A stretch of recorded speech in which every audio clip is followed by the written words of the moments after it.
Olá a todos, sejam bem-vindos ao podcast Liderança em Ação, que estamos fazendo junto com o Mário Borba da Caruman, esse diálogo, essa conversa sobre um dos temas essenciais para a nossa um dos elementos essenciais para a nossa vida, para a nossa saúde, para o nosso bem-estar aqui na Terra, que é água. A importância de discutir água, a importância de tratar como as nossas edificações e o nosso comportamento, ele impacta o as ações relacionadas aí à água, que é um elemento essencial ali para nossa para nosso dia a dia. E hoje nós estamos, né, Mário, com 2 especialistas nessa área de água e em gestão predial, que é o Osvaldo Oliveira, da Tigre ADS, e também a Maria Cláudia, da Graiche. Nós vamos pedir para que ambos se apresentem, né, e iniciaremos aí esse discurso sobre o elemento água no nosso movimento de construções verdes sustentáveis. Vou começar com a Maria Cláudia. Obrigada, Felipe. Agradeço, Mário, pelo convite, participar desse podcast tão importante, com esse tema tão relevante. Sou Maria Cláudia, sou arquiteta, trabalho na Graiche há 22 anos na área de administração de condomínios, vendas, locações, e para nós é muito importante a gente saber cuidar da água para os nossos clientes, né? Tanto síndicos, condôminos, quem são os nossos fornecedores, nossos funcionários, todo o nosso ecossistema, é muito importante que a gente cuide da água, que é um bem tão, essencial para as nossas vidas e está cada vez mais escasso, a gente tem que aprender a fazer o bom uso da água, então, agradeço estar por aqui com vocês, e vamos bater esse papo aqui para falar de água. Muito bom, gente. Primeiro agradecer, Felipe, ao Green Building, né, pela iniciativa junto com a Canuman, Mário. Parabéns. Que seja, né, a primeira edição de muitas outras aí que virão. Bom, meu nome é Osvaldo, como foi comentado, eu faço parte de uma empresa chamada ADS Tigre, que é uma joint venture da conhecida Tigre Tubos e Conexões aqui do Brasil, e da ADS, que é uma empresa norte-americana, muito focada em soluções para a drenagem de água de chuva, não só, né, a drenagem, mas também, eventualmente, o aproveitamento dessa água, ou como dispor a água de chuva da melhor maneira de volta ao ambiente. E tenho aí já algumas décadas, já posso falar assim, né, vamos ficando velho já, algumas décadas tratando desse assunto da água, que para mim é um prazer. Se deixar, nós vamos ficar aqui falando muito tempo, porque gosto muito do assunto, mas que vem trabalhando com isso então já há muitos anos, tanto na área de gestão da demanda, né, de consumo de água, como também na gestão da oferta agora, olhando um pouco para fontes alternativas, né. Então tratando do assunto de conservação de água como um todo, como a gente gosta também de comentar.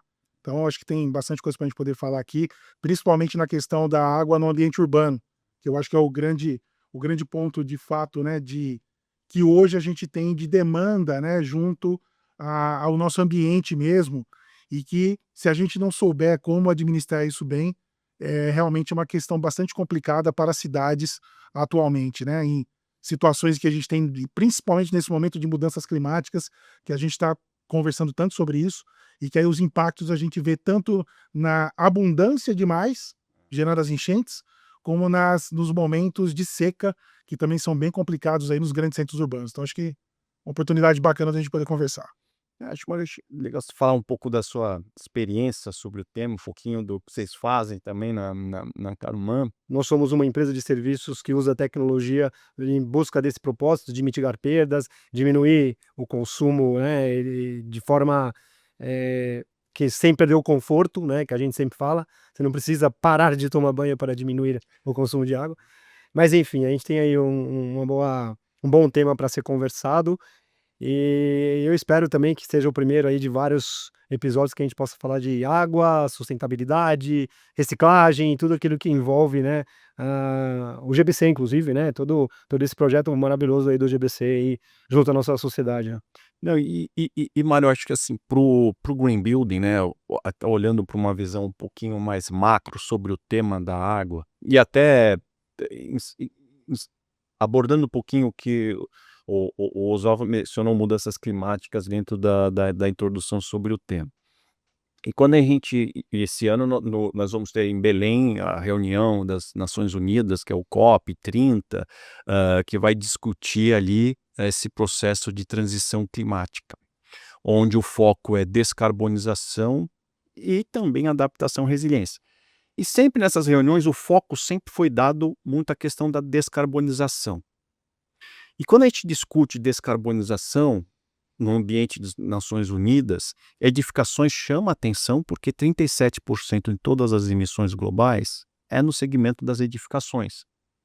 Por conta do carbono gerado na operação das edificações, é basicamente consumo de energia, 2/3 disso, 1/3 é o carbono incorporado em tudo quanto é material de construção, né? Concreto, aço, cimento. Se a gente olhar, esse é o dado global. Se a gente pensar no dado nacional das emissões, o quanto que edificações impacta na nossa emissão nacional, esse valor é bem menor que os 37%, talvez 6%. Aí a nossa matriz influencia muito, a nossa matriz energética, 85% já renovável, e também no carbono incorporado, hoje estão dados que estão começando a sair informações, até o Sinduscon São Paulo tem uma ferramenta que é o Sea Carbon, que ele auxilia aí nesse inventário de emissões da construção. É uma ferramenta gratuita que as incorporadoras, as construtoras estão começando a utilizar bastante, começando a sair resultados de carbono incorporado. Tipo assim, é metade da média comum da Europa, bem menos que a metade do que nos Estados Unidos, né? A indústria de aço aqui no Brasil já tem o conteúdo reciclado. Você vai falar com o Gerdau, 70% é conteúdo sucata. Né? Você tem experiência também na indústria de cimento, de conteúdo reciclado na produção de cimento. Algumas indústrias que usam carvão, não é o carvão mineral, é carvão vegetal. Então, muita biomassa também na indústria, né? Então, você tem, de certa forma, se for comparar a nossa construção com a construção internacional do ponto de vista carbono, a gente pode concluir que a gente está num processo de descarbonização, o resultado de descarbonização bem maior que eles. Sim. Né? E o Global Sul, a tendência nessas reuniões internacionais é dar um peso maior ao tema adaptação e resiliência. E a adaptação eu acho muito interessante porque, independente das suas crenças sobre o assunto, a adaptação ela já impacta todo nós agora. Então, a gente viu realidade. tem uma realidade. A gente viu o que aconteceu em Porto Alegre, no sul do país, no litoral norte de São Paulo. Aí você vai ter onda de calor, onda de frio. Isso pode. Então, dependendo da sua crença, a gente já vai ter que ter esse enfrentamento. E quando a agenda da adaptação e resiliência é uma prioridade, aí a gente tem que colocar água logo em frente. Sim, exatamente. Apesar de ser o país da água, Abundante. mas essa abundância está onde? Exatamente. Onde estão as nossas edificações, a gente está em região de estresse hídrico, né? Então, eu acho que essa ideia da Carol, a importância de trazer isso junto com o Green Build, essa oportunidade dessa discussão, é exatamente isso. A gente abordar esse tema que é prioridade para o Sul Global, que é a adaptação e resiliência, onde a água tem que ter um peso muito grande. Certamente. Então, acho que Estratégico, né? esse peso estratégico. Então, acho que essa seria o mote inicial do assunto. E aí, vocês compartilhando um pouquinho da experiência de vocês, né? Em acompanhar o dia a dia de edificações diversas, seja comerciais, residencial principalmente, e ver alguns absurdos que encontramos em relação a desperdiçar aquilo que achamos que é abundante na nossa região enquanto que estamos em estresse. Sim, sem dúvida.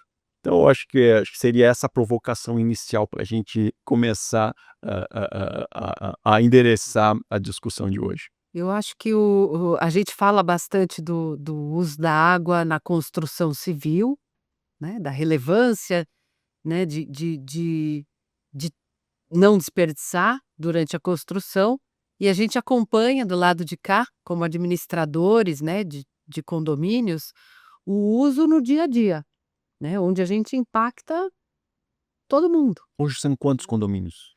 Hoje a gente administra 1.000 condomínios, cerca de 130.000 clientes, 130.000 unidades residenciais, né. Então a nossa preocupação, tá aí, com o uso dessa água, né. O que nós, como administradores de condomínio, podemos fazer para mitigar esse desperdício de água, esse uso excessivo de água, né, não só no condomínio, mas como dentro das unidades também. Então a gente tem campanhas, projetos, né, onde a gente incentiva o reuso da água da chuva, o sistema de irrigação das plantas, né, dentro de um condomínio é muito relevante. A gente já tem até alguns condomínios que a gente chegou a estudar, eh, o reuso da água da chuva, montar uma caixa d'água superior num condomínio para que abasteça, vaso sanitário, né, isso em condomínio já existente. Então a gente tem essa preocupação e dentro das unidades, né, com individualização de água, tentar fazer campanha e motivar todos, né, com educação, que dá para reduzir muito o consumo da água, né, ajuda no meio ambiente e principalmente ajuda no bolso É. da pessoa, né, que está pagando água lá para o condomínio, para casa residencial, comercial, que seja. Hoje em dia eu acredito que as pessoas estejam muito mais conscientizadas do que há muitos anos atrás. Você acha que as pessoas, principalmente no residencial, vamos pensar em edificação no residencial, as pessoas têm o conhecimento, porque tem um dado muito interessante no movimento de Green Building, que foi aí que a gente começou, em 2007, tinha que provar que havia viabilidade financeira para investir em eficiência. E acho que o chamariz era discutir o custo da edificação no ciclo de vida dela. Então, 50 anos de ciclo de vida. Se analisar tudo que é custo em 50 anos, apenas 15% é custo de construção. 85% é custo de operação e manutenção, é o gasto com água, o gasto com energia, o gasto com gás, etc e tal, né. Hoje essa informação, a maioria das pessoas não tem essa informação em mente, né. Ou você acha que a preocupação com o custo operacional tem sido crescente? Eu acho que tem sido crescente. Eu acho que as pessoas se preocupam cada vez mais com o custo, operacional da sua residência, né. A gente lida aí com cerca de 1.000 síndicos, e eles estão cada vez mais envolvidos na operação manutenção, porque também são cobrados pelos condôminos, né. Onde está indo o meu dinheiro? Como é que está sendo, avaliado isso aqui, aquilo lá? Então, eu acredito que hoje as pessoas com mais conhecimento, com mais inteligência, né, hoje a gente tem acesso a tudo, né, você abre um celularzinho, você consegue ver quanto por cento de água, a média mundial, o meu condomínio. Então hoje a gente tem muito acesso a essa informação e hoje muito importante, as escolas estão tendo uma educação sustentável que na nossa época não tinha, Também não tinha, né. né, a gente não Eu acho que tinha. nesse tópico que o Felipe falou, você colocou 2 pontos que eu vejo claramente. Um é a profissionalização do mercado, né, então, se a gente falar do mercado residencial, a gente fala mais de síndico profissional, né, e aí entrou esse ponto que você falou, né, o morador, quando ele fala em síndico profissional, ele automaticamente ele fala: "Bom, profissional, então ele pode ser cobrado e precisa ser cobrado de uma forma diferente, talvez, de um síndico não profissional", vamos dizer assim. Então você tem a profissionalização do mercado com o síndico e com as empresas, né, trazendo mais tecnologia, trazendo mais serviços, tal, que, num toque de celular a pessoa fala: "Não, não é possível que a única forma de você mitigar a perda é você esperar 2, 3, 4, 5, 6 meses a conta explodir para poder resolver um problema de uma perda de água muito grande. A conta não precisa pular de 10 para 100 mil reais para você poder resolver". Então, eu acho que tem essa questão da profissionalização E também, antigamente, né, até pelo que o Oswaldo falou, antigamente a gente conversava, sempre quando a gente ia fazer algum projeto, né, sustentabilidade, vamos dizer assim, ou de água, a gente esbarrava muitas vezes num engenheiro, numa pessoa que estava mais velha, né. Sim. Hoje a gente conversa com pessoas que acabaram por muitas vezes sair da faculdade, uma gerente de sustentabilidade, uma pessoa que tem uma preocupação muito maior, que foi esse ponto que você colocou. Eh, Isso está sendo ensinado nas escolas, né. As crianças, elas estão com uma visão diferente em relação a isso, né, e não só a água, né, mas num todo, até mesmo reciclagem e tal.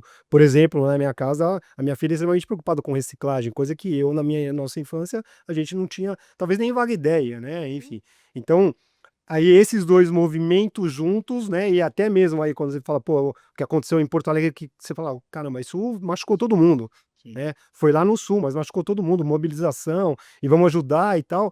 Mas e por que aconteceu, né? Então as crianças também têm essa curiosidade. Mas por que aconteceu? Aí vai lá, pesquisa, sabe que, bom, eu tenho que fazer um pouco da minha parte aqui, eu tenho que fazer a minha parte, né. Então acho que são 2 movimentos juntos aí de conscientização e profissionalismo que vem carregando essa questão, principalmente de mitigar a perda de água, mas que eu acho que ainda tem bastante caminho. Eu uso também, né, nesse ponto que a gente falou, né, a gente foi buscar tecnologia que há 15, 20 anos atrás para Sim. poder fazer um trabalho que a gente está começando a inserir no mercado agora, vamos dizer assim, né. Que seria o Gestão, Principalmente nessa área de gerir gestão mesmo. gerir consumo de água, exatamente. Na verdade, começar pelo monitoramento, você pelo menos começar a saber o quanto realmente se consome, né, você poder qual seria o passo a passo então? Ah, tô lá o prédio, sou síndico do meu prédio. o que eu vejo, Felipe, é assim, que esse é o grande problema. Dificilmente você vai conseguir ter qualquer ação de gestão se você de fato não medir. Então, medir é o primeiro passo. Você tem que conhecer o que está acontecendo ali em relação ao consumo. É claro que assim, acho que tem uns pontos importantes, como a Maria Cláudia comentou, que é super bacana, que é essa questão que acho que remete, no fim, à nossa cultura, né? Como o nosso comportamento no dia a dia e assim por diante. E isso tudo se reflete, por exemplo, também no uso da água. Então, a maneira como você foi criado, que nossos pais nos mostraram até como é o nosso banho, como é o nosso dia a dia, como é que você faz a tua comida, como é que você lava a tua louça, tudo isso impacta. E é interessante você notar como uma coisa, né, que talvez seja no nível muito micro, ela vai gerar eventualmente impactos muito grandes lá na frente no nível macro. Então a gente depois pode fazer até esse cruzamento aqui desse pensamento. Mas eu diria para você, amigo, que o primeiro passo é esse: você precisa entender o que você está consumindo e de que forma. Tem maneiras, né? Eu falei em medir porque, de uma maneira, digamos, menos, mais independente em relação ao ser humano, você vai lá e coloca um elemento de medição que vai te falar: olha, essa unidade habitacional está consumindo tantos metros cúbicos por mês, ou por dia, seja lá como for. Então, o primeiro passo, falando de água, primeiro passo. Teria outras maneiras? Teria. Se eu, por exemplo, tivesse, como a gente está caminhando, creio eu, de novo, falando uma questão cultural, cada vez mais as crianças estão entendendo como é que se deve, estão tendo essa preocupação, seja na questão da água, seja na questão dos materiais, na reciclagem, etc., dos resíduos sólidos e assim por diante. Isso vira uma questão cultural, que nós temos alguns padrões a seguir. Daqui a pouco, você poderia fazer, por exemplo, uma pesquisa, nem medir, mas com uma pesquisa entendendo quanto tempo é teu banho, qual é o tipo de chuveiro que você consegue chegar também, provavelmente, no consumo, por exemplo, que aquela família pode ter, né? Então eu estou querendo fazer um paralelo aqui de que uma coisa é, independente da cultura, você vai lá e faz o quê? Bota medidor e vamos medir, e a partir da medição, você começa a colocar metas, parâmetros, referências. Então, olha, você está consumindo aqui, né, por exemplo, em geral você faz isso usando indicadores de consumo, porque o valor global pelo valor global, ou seja, a conta d'água geral de uma unidade, não significa muita coisa, porque você tem que sempre pensar no chamado agente consumidor. Quem está consumindo aquela água? Quantas pessoas usam aquela água daquele apartamento? Então, a partir dali, você chega num indicador importante, que é o indicador de consumo. Você pega lá o volume consumido, por exemplo, no mês, divide pelo número de pessoas. Olha, está gastando aqui algo de 400 litros por pessoa por dia. Opa, minha referência é que deveria ser, sei lá, 150. A ONU fala em 110. Então, olha como eu estou gastando muito mais água. Aí você começa a olhar no seguinte: peraí, mas como que você está usando a tua água? Você tem três componentes importantes, né, nessa continha aí, em relação a esse consumo global, que é o consumo efetivo, que é aquilo que você precisa para usar no dia a dia, mas você tem dois elementos ali que geralmente estão presentes que você pode trabalhar. Um que é o desperdício, você está usando a mais e não precisava, e o outro que é o vazamento. Você está jogando fora e nem está usando. E aí você começa, dentro dessa perspectiva e dessa análise, a fazer ações. Vou buscar o vazamento, tem o vazamento numa caixa acoplada, que é a coisa mais simples do que isso, de que é resolver, mas isso está lá no nosso dia a dia, e muitas vezes consome muita água. Outra coisa é, poxa, estou demorando muito no banho. Será que eu não posso mudar o meu jeito de tomar banho? Será que eu não posso mudar a maneira como eu higienizo meus utensílios lá da cozinha também, como eu lavo a louça, né? Então aí você começa a trabalhar nesses aspectos. Mas eu diria para você que o primeiro passo a gente estava até conversando antes, né, Maria Cláudia, que é meio que essa anamnese. Eu vou entender, fazer um diagnóstico aqui de como é o consumo, que pode vir. O ideal, né? Seria você ter tanto essa anamnese pelos hábitos, entender hábito de consumo, mas também fazer a medição. Porque a medição te ajuda muito no seguinte, justamente naqueles outros, principalmente em um dos problemas ali que eu coloquei, que é o vazamento. Vazamento, por mais que você tenha uma noção se eu posso estar usando mais ou menos água do que deveria, o vazamento ele é físico, né? Ele está acontecendo independente da atuação. Você não está usando a bacia sanitária, mas ela está vazando ali a sua caixa acoplada, por exemplo.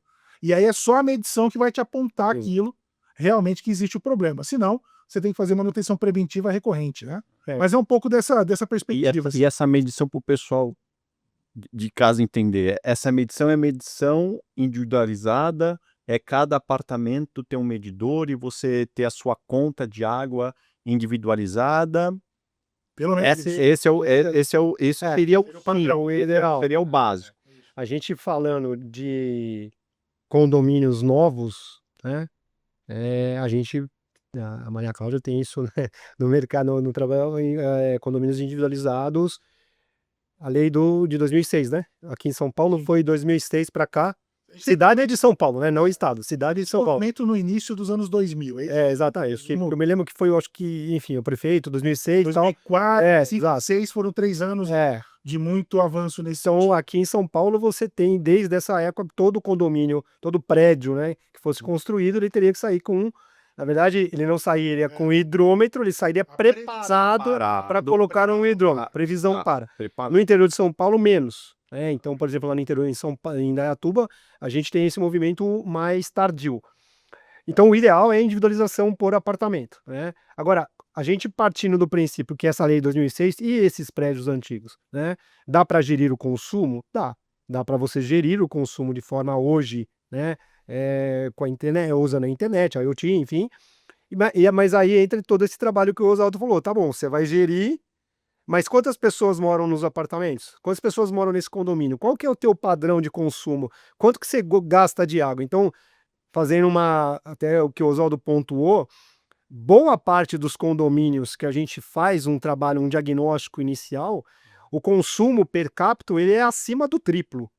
Acima do diagnóstico você já consegue, a gente consegue. Antes de individualizar, o diagnóstico já vai dar dicas. Exatamente. De que está tendo alguma coisa fora da... Você pega, por exemplo, um trabalho que a gente começa, aí você passa em todos os andares, e aí até questão do desperdício, né? Como que a gente fala o desperdício de duas formas, o vazamento e aquela água que você está consumindo que você poderia consumir menos, por exemplo, num banho.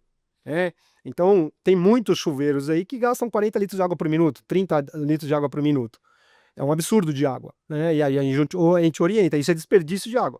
Se você está gastando num chuveiro 40 litros de água por minuto, você está desperdiçando água. Sim. Você pode gastar 8, que já é mais até do que o recomendável. Né? Só como referência, quando você tem um chuveiro elétrico, por exemplo, São 4. em geral você está falando em 3, 4 litros por minuto. É referência.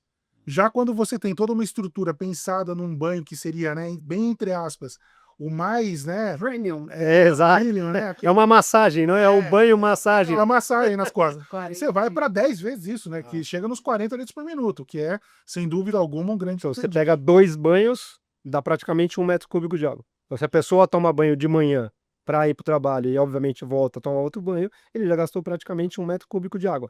Então, todo esse trabalho, né, que a gente, quando faz, é justamente o que o Oswaldo falou num aspecto inicial. Quantas pessoas consomem água? 30 pessoas? Então, aí você pega a leitura, você faz a divisão simples, básica. a ONU fala em 3 metros cúbicos pessoa, 3,2, né? 3,1 metros cúbicos de água mês. É isso, que dá 110. Dá 110, exatamente, 110 litros de água por dia. Isso é para beber, se hidratar, se higienizar e se alimentar, né? E o nosso padrão, ele é o triplo, muitas vezes 4 vezes mais do que isso. Um pouco vem disso, né? Acho que só um parênteses rápido, que é essa perspectiva um pouco mais antiga de que você estava comentando antes, né, Felipe? Do Brasil é um país Comportamento, abundante em relação à água. Então, a água, lembrem-se, né? A gente tinha essa visão de que a água é um bem infinito, né? Não tem problema. E só lembrando que é um ponto muito importante. Todo mundo fala, não, mas nesse país a água está mal distribuída. Não, lembre-se, né? A água estava aqui bem antes da gente. Então, bem distribuída. Bem distribuída bem antes. Então, nós é que escolhemos, né, o local onde a gente foi se desenvolver, que muitas vezes eram próximo de rios, mas que é óbvio. A gente criou megalópolis, que até talvez, né, sei lá, nos primeiros 50 anos daquela aglomeração, aquele rio, aquela nascente dava conta tranquilamente de fornecer água para aquele local. Depois virou um ambiente de estresse hídrico, como você bem comentou, que é o caso aqui de São Paulo. E quando você faz a continha lá, da água disponível no ambiente versus a população, você tem similar ao que acontece num deserto. Ou seja, você está numa situação que você tem que importar água, que é o que a gente faz hoje. Então, infelizmente, eu diria para vocês que aí é um aspecto que, só aproveitando essa deixa, assim, a gente tem que voltar a pensar nisso. O que falta muito para a gente é o planejamento. Infelizmente, nós não temos a perspectiva do planejamento urbano, inclusive. Então, por exemplo, quando você comentou no início, né, da questão da estratégia, a água ser um atributo, um requisito estratégico, deveria ser assim. Então, no momento que você vai avaliar, por exemplo, uma nova cidade, um novo bairro, a disponibilidade de água deveria vir na frente da história. E muitas vezes não vem. Vem o caráter, talvez, assim, caráter local, né, do que eu tenho de disponível de infraestrutura ou alguma coisa assim, e esquece muitas vezes da questão da infraestrutura da água. E de uma maneira também similar, a questão dessas localizações, não esqueçam, né? Impactam também naquela questão macro, que eu estava comentando até da minha experiência atual, que é nessa questão da gestão aí das chuvas, por exemplo. Então você acaba habitando locais em que naturalmente é uma região que, chovendo por milhares de anos, sempre foi aquela região sempre se inundou, mas você tem ali uma invasão, você tem uma insistência de que vamos criar um ambiente ali, ou vamos dominar aquele ambiente. E desculpa, gente, uma hora a natureza vence. Vence. E é isso que, infelizmente, a gente, às vezes, tira da perspectiva ou coloca como sendo algo que a gente vai dominar para sempre. E não é tão simples assim. Mas no caso da edificação, então, por exemplo, edificação, as novas, vamos ver, é uma questão de realmente implementar a individualização, que já está preparada, a estrutura já está pronta, né? A gente tem um problema das existentes, ou os prédios antigos, que não têm a estrutura e tal. Isso a gente pode começar por um diagnóstico, né? Sim. O diagnóstico já consegue identificar Se dá para adaptar, alguns dá também, né? Dependendo. e se tem situações de consumo exagerado de água. Sim. Né? Vamos supor que foi identificado e partiu para a individualização. Sim. Conseguiu aprovar em condomínio e foi feita a individualização. Quando a gente fala desses equipamentos de medição, há diferenças entre equipamentos? Todos dão o mesmo resultado? Ou não? Um vai dar um resultado mais simples, outro mais detalhado, para orientar quem está pensando em eventualmente dar esse passo da individualização, instalação dos medidores, até um prédio novo, né? Sim. Como A orientar, infraestrutura, ele não dá como um orientar a questão dos medidores? Pode. complicado. Você quer começar, Oswaldo? Porque eu posso começar a falar, mas assim, eu diria, só começando a responder a tua pergunta, Felipe, do ponto de vista técnico, posso dizer uma coisa simples para você. Um medidor desses nossos convencionais, um medidor que a gente vê na porta de casa ali e tal, né? Muito comum nas casas e tal, e que hoje é basicamente o mesmo medidor que a gente tem nos apartamentos. Esse medidor, que a gente chama medidor velocimétrico, ele tem uma turbina internamente, né? Que essa turbina girando, tem a transferência da sua rotação ali para uma relojoaria, e você consegue converter aquela água que está passando em volume, em litros, depois em metros cúbicos. É isso. Esse tipo de tecnologia, meu amigo, né, respondendo diretamente a tua pergunta, dependendo da maneira como você instalou o medidor, se ele ficou mais inclinado ou menos inclinado, já te dá diferença na precisão, só para você ter uma ideia. Então, sim, tem diferença, e a gente tem que, na verdade, e aí acho que a Maria Cláudia também pode nos trazer, que ela tem experiência grande nessa área dos condomínios, eu vejo que a única maneira de se tentar fazer uma implementação o mais precisa possível é na escolha de quem vai prestar o serviço. Exatamente. Não tem muita saída. Então você ser criterioso no momento de tanto da contratação daquela empresa que vai fazer essa obra, que vai trazer a tecnologia, em função do que ela trouxer como especificação da sua solução. Porque é tentar separar o joio do trigo, o que não é fácil, né, Maria Clara? A escolha da empresa que vai instalar os medidores é muito importante, porque primeiro que você tem que ter um equipamento de boa qualidade, tem que passar por um crivo aí de qualidade de equipamento. Até de certificação, né? Como Inmetro, Então, a comunicação dos dados à Anatel, tem uma série de E o mais requisitos. importante no pós-instalação é o acompanhamento, Pois é. né? Então a gente já pegou, nossa, tanto caso que até se perde, mas empresas que repetiam aquela medição todo mês, né? Então, por exemplo, se eu pago R$ 50 na minha conta de água, eu estou pagando R$ 50 todo mês. E eu só vou perceber um dia que eu tirar um mês de férias, sumir, Perfeito. que eu volto e ver a conta de 50. Continuação de 5. O que está acontecendo, né?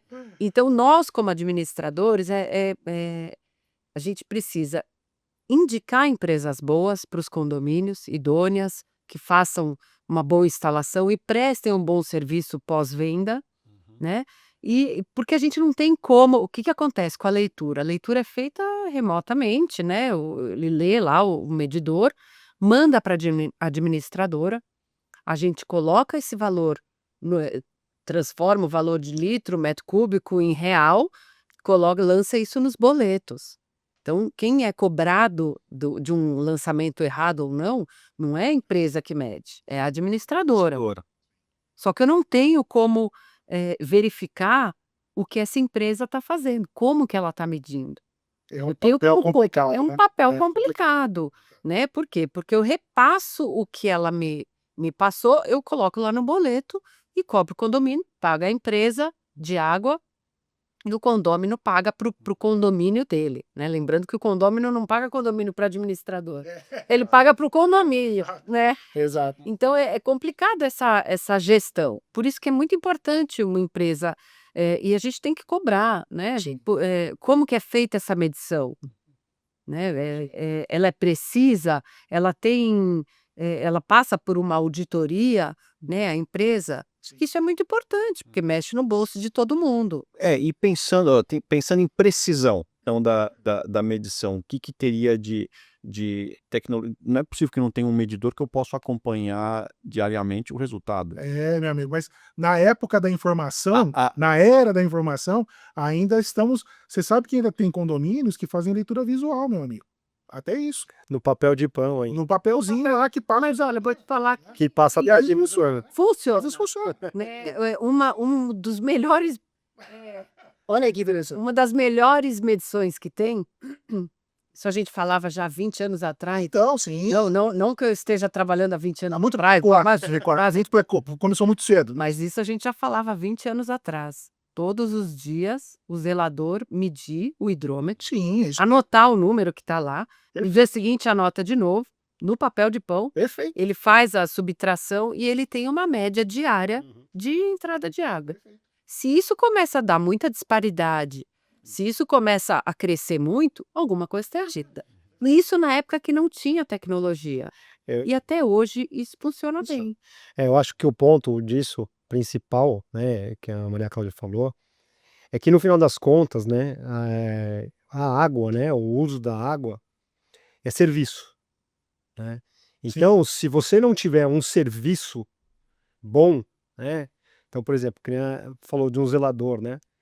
Provavelmente o zelador era um zelador preocupado com aquela questão, aquilo que ele estava fazendo, com a função dele, e se ele lesse, ele lendo, na verdade, e havendo uma disparidade, ele Ele falou, isso aqui tá errado, né? Consumiu-se muita água. Então, por que que eu falo de serviço, né? Porque a nossa proposta, na verdade, quando a gente fala de gestão, é justamente fazer essa leitura 24 horas por dia, 7 dias por semana. E vou te dar um exemplo, né? A gente está trabalhando numa construtora parceira que a gente dividiu o consumo de água da obra e do consumo humano. Para a gente, dentro de toda a obra, em cada estágio, a gente vê quanto que se consome de água. Então, na hora que estiver fazendo impermeabilização, quanto consome de água, na hora que estiver fazendo fachada, quanto consome de água, tudo. E isso a gente vai pegar lá no final do relatório dos 2 anos, então, a gente vai batendo isso constantemente. E como hoje a tecnologia é internet, né, IoT, enfim, a gente teve um gap, falhou, a internet falhou e ponto. A gente ficou praticamente 10 dias sem ler, até mais, 15 dias sem ler o consumo da obra. A gente só estava consumindo, fazendo a leitura do geral, que seria o consumo humano e tal. Mas isso a gente estava lá todo dia.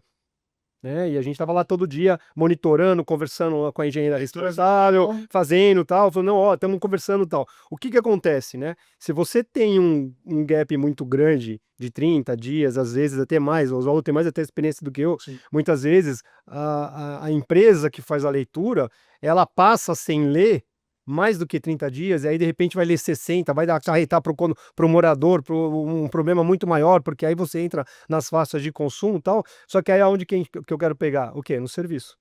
Por quê? Porque o que importa é você ler e você pegar aquele número e falar, opa, calma aí, isso aqui tem alguma coisa errada. Se tua leitura tá 0, por exemplo, num apartamento que tem 5 pessoas, é pouco provável que esteja correto. Inteligência. Só que isso acontece constantemente. Né? A gente está num outro caso agora de um outro condomínio que a empresa estava lá há muito tempo, o condomínio, enfim, o síndico falou, cara, não está dando mais, então, quando a gente foi fazer toda a leitura, né, que a gente visual, que a gente foi, tinha hidrômetro quebrado, tinha hidrômetro com sensor quebrado, tinha hidrômetro sem sensor. Aí falou assim, mas como que ela estava lendo se não tinha o sensor? Se a leitura era via rádio, como é que estava lendo sem o sensor? Passava aqui para fazer a leitura visual? Não, e estava lendo. O que é isso? Serviço? É você se preocupar, opa, calma aí, essa casa aqui tá errada, deixa eu descer do carro, né? Que é simples, né? Sim. Desce do carro, Sim, vai lá e olha, vai ver a leitura. E aí entra até a conversa que a gente tava tendo até da maneira que ela falou, meu, a gente tem um checklist, né? De falar, ó, fazer a leitura, ver energia, ver, né? O raio, né? Como chama? O para-raio, bomba, recalque. É serviço. Porque no final das contas, hoje pode não ter nada, né? Amanhã já pode ter. Se alguém dá uma descarga e a válvula trava, a caixa acoplada, amanhã pode estourar um vazamento. Então, se você não tiver o serviço ali 24 horas, 7 dias, não digo, né, 24 horas, mas enfim, preocupado com isso, e aí, entrando um pouco até no lado mais industrial e comercial, isso se aplica também para o comercial e para o industrial, porque a gente vê esse tipo de problema também no comercial e industrial. Porque aí entra até numa questão da consciência, né, da conscientização, a água, né, o consumo de água num empreendimento, ele só causa atenção quando estoura, Sim. que tá caindo muita água, ou quando falta, Sim. né? Que aí faltou água e tal. Agora, no dia a dia normal, o ar-condicionado vai ter uma preocupação maior, a iluminação vai ter uma preocupação maior, tá faltando luz ali, caiu a luz da sala do diretoria e tal. A água, e aí por isso que a questão dos vazamentos, tal, a gente vai em lugares que tem gente todo dia, profissional ou não, e tem vazamento. E válvulas de descarga jogando água ali, mas como isso não foi, né? Serviço. É você ter o serviço focado nisso, né? Na questão da água, para poder mitigar essa perda, né? Que é o nosso trabalho principal aí, que a gente vem, graças a Deus, desenvolvendo aí e tal. Hoje vocês prestam serviço para quantas edificações? Graças a Deus. Assim, pontualmente falando, todos os dias a gente vai em condomínio, todos os dias. Agora, hoje mesmo, a gente está em pelo menos 5 ou 6 condomínios tratando de redução de perda de água, né? Localizando vazamentos, né? Enfim, que entra a nossa expertise original, né? Localizar vazamentos. Lá, desde E o medidor manda a informação o medidor, exatamente, para um software, tem a exatamente. inteligência. Exatamente. Que você tem os parâmetros, os benchmark, o benchmark. Que aí entra todas as. Que nem, por exemplo, a gente está trabalhando junto, né? A gente conversando, a gente está trabalhando num condomínio, monitorando o consumo de água. Existe um delta ali, existe uma diferença entre o geral e as casas, e esse não diminui, tá? Sempre, né? Quem dá 400 litros por litro, 400, aí vão, ó, então agora tem que fazer um teste geral na rede. Vai ter que desplugar lá, porque os registros não estão bons, vai ter que desplugar tudo, fazer um teste de estanqueidade para a gente certificar se é, de repente, um vazamento que está escondido e não foi possível localizar só com o geofonamento, ou se é submedição, né? Que aí tem essa questão que você falou dos hidrômetros, né? Hidrômetro, assim como o controle remoto, o nosso celular, ele quebra. Ele começa a não marcar, né? Não, e ele tem, Não é porque você colocou um hidrômetro há 10 anos atrás que ele vai continuar medindo igual, não mede. como qualquer elemento de medição. De medição. Exatamente. Ele tem a sua precisão. Tem validade, né? Tem tanto sua validade como tem o seu erro associado. Exatamente. Então, naturalmente, ele tem um erro associado. E aí, voltando naquela tua questão inicial, Felipe, é uma coisa que eu sempre bati toda na minha vida que eu trabalhei na área de medição, e eu sempre fui meio que voto vencido nisso, mas eu sempre bati muito nessa questão da escolha do medidor mais preciso possível. Sim. Por quê? Qual que é a característica, tentando falar bastante, resumidamente, mais simples, né? De uma maneira bastante simples para tentar entender. Esse medidor da tecnologia da turbina, aí, o velocimétrico, que é o mais em conta que a gente tem, mais fácil da gente encontrar no mercado, desde essa questão, né, da posição dele de instalação, da escolha dele, ele naturalmente tem uma inércia, né, para ele funcionar, que quando você está passando então pouca água, quanto menos água está passando por ele, mais difícil vai sendo de você rodar tanto a turbina como toda a relojoaria. Então, em vazões pequenas, vazões menores, você tem uma tendência de não medir, ou de medir para menos. Ou seja, passou, por exemplo, muitas vezes 10 litros ali, mas ele marcou 9, por exemplo, entendeu? Ele vai sempre estar marcando para menos. Essa é a grande tendência. Essa história de que marca para mais, não sei o que, não, isso não acontece. Isso é talvez uma raridade. É uma raridade, exatamente. Talvez com medidores, eventualmente, que tem alguma programação, alguma coisa específica que pode sair, sei lá eu. Mas, no geral, o que você tem é uma medição para menos. E no passar do tempo, isso piora. Porque toda essa engrenagem que você... Esse jogo de engrenagem... Com o tempo ela vai ficando mais lenta. Ela vai... Sujeiras. Desgaste, aumentando o desgaste, as folgas, e você vai tendo um atrito maior, aumenta mais que essa inércia ainda. Então você vai sempre medindo para menos. Mas o que eu costumo dizer, Felipe, é assim, a gente pode, em resumo, o elemento principal, que é o medidor, ele tem que ser muito bem escolhido e especificado, porque é ele que vai te trazer essa precisão. Dali para frente, se você vai fazer uma leitura visual, vai fazer uma leitura via satélite, não é que tanto faz. Você tem que ver também, óbvio, você não tem erro no meio do caminho. Se o cara não vai errar na leitura, se você não tem algum elemento para passar lá pelo teu satélite que vai perder algum dado também, claro que você tem que ter isso. Mas tem que começar por uma boa escolha pelo medidor. E aí, de novo, são poucos profissionais que conhecem a fundo essa questão da especificação. Mas aí você tem um medidor que funciona via o velocímetro. Qual que seria a alternativa? Então, você tem alternativas, por exemplo, ainda mecânicas, como é o caso, né? Eu falei do sistema aí para turbina. Você tem o chamado volumétrico, que ele tem uma espécie, geralmente é um pistão rotativo, que ali ele faz o seguinte: você tem uma câmara, né? Que ela tem que ser preenchida para passar ali, por exemplo, ele marcar 100 ml. Ele só vai marcar 100 ml a hora que essa câmara for até a última gota passando, ele marca o 100 ml. Então ele é extremamente preciso, porque ele está medindo o volume. Ele é um pouco mais caro? É um pouco mais caro, mas ele já é muito mais preciso. E aí você pode instalar ele deitado, em pé, de qualquer jeito, ele vai conseguir ser extremamente preciso em qualquer posição, em qualquer faixa de vazão. E depois você parte para os que a gente chama dos medidores estáticos, que são medidores com tecnologia eletromagnética, por ultrassom, que tem ganhado, né, o seu destaque aí nos últimos tempos, visto as tecnologias que têm entrado. As concessionárias estão instalando? Tem instalado bastante, sim, porque aí você tem até uma questão de que ele, na verdade, né, a parte de medição é um tubo oco, né? Você não tem ali um elemento físico que se movimenta, você não tem o desgaste desse cara, você vai ter o consumo da bateria, mas ele vai durar, ele não vai ter problema de travar, você entendeu? De ter sujeira na água, ele também travou de novo. E tem um detalhe que está acontecendo no mercado, porque as concessionárias elas estão instalando esses hidrômetros, e eles são mais precisos. Afinal de contas, ela quer medir efetivamente o que passa para poder cobrar efetivamente o que passa. E se a estrutura interna de um condomínio, por exemplo, seja ele comercial, né, seja ele horizontal ou vertical, se a estrutura interna tiver hidrômetros que já estão apresentando sobrevivência ou convencional que não mede direito, menos preciso, o que está acontecendo? A concessionária está medindo direitinho lá, legal, 100%, vamos dizer 100%, 5, sei lá, 95%, né, que talvez a margem de erro. Só que as casas ali ou os apartamentos não. Então, toda aquela vai ocorrer uma diferença. toda A somatória dos medidores Exatamente. individuais com esse da entrada. E aí você fala, putz, é o consumo da área comum? Não necessariamente. não Porque necessariamente. esses medidores aqui individuais podem estar marcando bem menos. E aí você tem um problema ali, na verdade, que você nunca vai solucionar se você não equilibrar, não equalizar as tecnologias. Até isso você tem E aí o princípio da individualização, que é medir justamente, né, para que todo mundo pague a água corretamente, aí você está perdendo o princípio dela. Por quê? Porque você não sabe, você tem submedição dentro do condomínio, mas não dá para saber se o hidrômetro do apartamento 1 ou 2 ou 3 está submedindo ou não, né? Você pode até, de repente, ter essa percepção, por exemplo, se, sei lá, no apartamento 1 tem 10 pessoas e o consumo está muito baixo. Falou, opa, tem alguma coisa errada aqui nesse hidrômetro. Sim.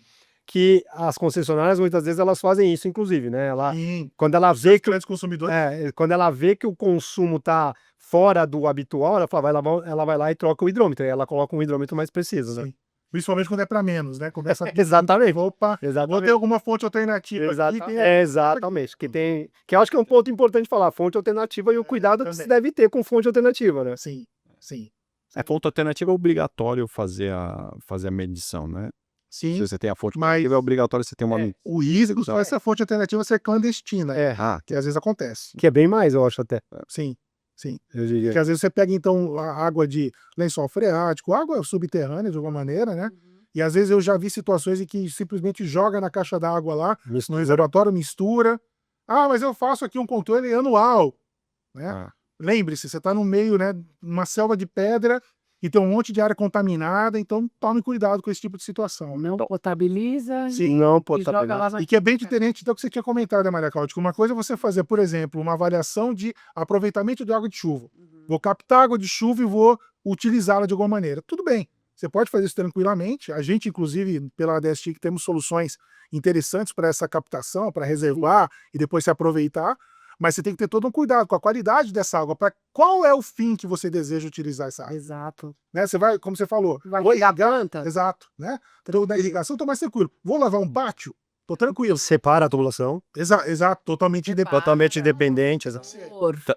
Então, Maria Clara, a dica fica, se for o medidor mecânico, tá, seria o volumétrico. Ou O ideal, né? o medidor já é os estáticos, que aí tem uma tecnologia Tem a questão superior. do custo sempre, né? O A Felipe, disparidade é muito grande. isso vem diminuindo, tá? Vem É. diminuindo. Eu, como eu disse, como eu acompanho isso há muitos anos, é um assunto que até hoje super me interesso. Antes era quase proibitivo, mas hoje você tem. Pega o medidor velocimétrico, por exemplo, sei lá, custa R$100.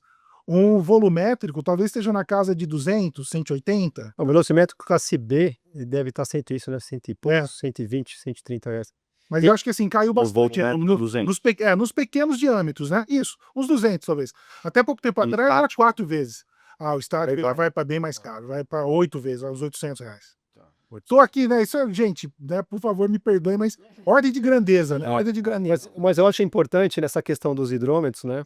Porque a gente está falando dos hidrômetros de saída, vamos dizer assim, que são os hidrômetros para medir apartamento, casa, né? Mas, por exemplo, a gente vai em muitos condomínios antigos, né? Mais antigos, na verdade, e que, por exemplo, você tem um ponto de medição, que é o da concessionária, para 12 torres, por exemplo. Entendeu? Então, assim, Verdade. como é que você faz a gestão disso? Você tem um hidrômetro, a conta, sei lá, 40, 50 mil reais, X metros cúbicos de água. Como é que você vai monitorar isso? Né? Como é que você faz a gestão disso com um hidrômetro só? É a mesma coisa que a gente sempre faz essa comparação, né? Mesma coisa que seja uma empresa, um síndico, ou até mesmo dentro da nossa casa, a gente olhar a nossa conta financeira e falar, eu gasto X mil reais. Como é que você vai lá, coloca a escola dos nossos filhos, a água, né, a energia e tal? Pô, eu preciso diminuir aqui, eu preciso diminuir aqui. O processo de gestão de água, da água, ele é igual, né? Então, se você tem um hidrômetro para 12 torres que tem, sei lá, 1000 pessoas usando mais até, pô, para eu gerir isso aqui e diminuir, é muito difícil, né? Agora, então, qual que é o, né, o nosso trabalho, né, que a gente vem fazendo nos projetos? Vamos setorizar isso. Então, vamos colocar um hidrômetro por torre. Aí você, por exemplo, você tem um hidrômetro geral, aí você já tem um hidrômetro por torre ali na saída, você já sabe quanto que a torre A, B, C, cada uma gasta. De repente, porque pensa o seguinte, né? Vamos supor, 1.000 metros cúbicos de água o consumo geral, né? Aumentou para 1.100. Você está gastando 100 metros cúbicos, 100 mil litros de água a mais, né? Isso é padrão, tá? 100 metros cúbicos de água a mais. Pô, faz parte, sei lá, o uso aqui, alguém deve ter usado mais ali e tal. Vamos esperar a próxima conta. Aí vem, sei lá, 300 a mais. Aí toma um susto, né? Agora, por exemplo, se está setorizado, 1.000 metros cúbicos no geral, vamos for 10 torres, 100 metros cúbicos por cada torre. Você fala, pô, a torre A pulou de 100 para 200, né? Que são aqueles 100 metros ali. Então, o problema é na A. Vai na A. Vai naquele ali. E você resolve muito rapidamente. E é mais barato para resolver, porque ao invés de você fazer o trabalho no condomínio todo, né? Ou numa indústria toda, ou numa escola, né? Que nem a gente estava conversando, que a gente fez isso agora, a gente vai começar o projeto de gestão da água da escola agora. Coloca um hidrômetro no geral, separa a área do clube, da escola ali, onde tem o campo de futebol, onde tem a parte lá que é mais, não diria lazer, né, mas de educação física e tal. De repente, a parte administrativa, você separa e quando tiver um problema, você sabe diretamente, você vai direto naquele prédio que está com problema. Ao invés, você consegue perceber isso de um dia para o outro, na verdade, você está setorizando, medindo, 24 horas por dia, 7 dias por semana, aumentou, opa, vamos ali naquele prédio. Você não precisa parar a escola toda, você não precisa fazer nada muito diferente, a escola vai continuar andando, vai lá, resolve o problema, acha o vazamento, né? Repara o vazamento, enfim, e continua medindo. E continua medindo e fazendo boas práticas para melhorar também o consumo no ponto final.